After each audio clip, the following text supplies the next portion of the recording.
सेहरावा तुले राजा सिर पे बांधाए, सेहरावा तुले राजा सिर पे बांधाए, माथे चंदनवा तिलक भी लुभाए, सेहरावा तुले राजा सिर पे बांधाए, सेहरावा तुले राजा सिर पे बांधाए। सेहरा बांधाई चले भोला शिवदानी, सेहरा बांधाई चले भोला शिवदानी, ब्याहन चले शिवजी गिरजा महारानी, ब्याहन चले शिवजी गिरजा महारानी, भूतवन पारतवन कटोली लियाए,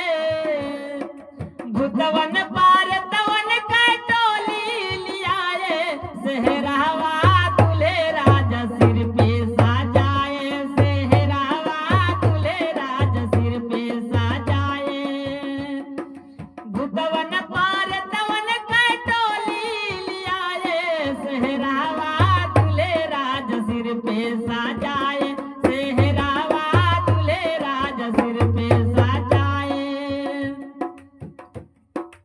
त्रेता में राम चारो भैया चले ब्याहने, त्रेता में राम चारो भैया चले ब्याहने, अचानक के दुवरिया पहुंच गईले वाहन, जनक के दुवरिया पहुंच गईले वाहन,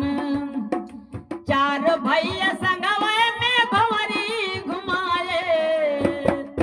चारो भैया संगवे में भंवरी घुमाए, सेहरावा तुले राजा सिर पे बांधाए, सेहरावा तुले राजा सिर पे बांधाए, हाँ सेहरावा तुले राजा सिर पे बांधाए, माथे चंदनवा तिलक भी लुभाए, सेहरावा तुले राजा सिर पे बांधाए, सेहरावा तुले राजा सिर पे बांधाए। वही रीति आज हम सब ही निभाई, वही रीति आज हम सब ही निभाई, बारी बारी सब ही कै सेहरा सजाई, बारी बारी सब ही कै सेहरा सजाई, संज भरत सुंदरी गीतिया सुनाए, संज भरत सुंदरी गीतिया सुनाए, सेहरावा तुले राजा सिर पे सजाए, सेहरावा तुले राजा सिर पे सजाए, माथे चंदनवा तिलक भी लुभाए, सेहरावा तुले राजा सिर पे सजाए, सेहरावा तुले राजा सिर पे सजाए। ए भैया, अगर आप सबको यह गीत अच्छी लगे, मौसमी गीत अच्छी लगे, तो आप सब लाइक शेयर और चैनल को सब्सक्राइब जरूर कीजिए,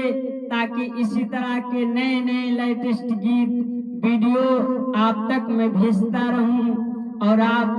मनोरंजन लेते रहें। धन्यवाद।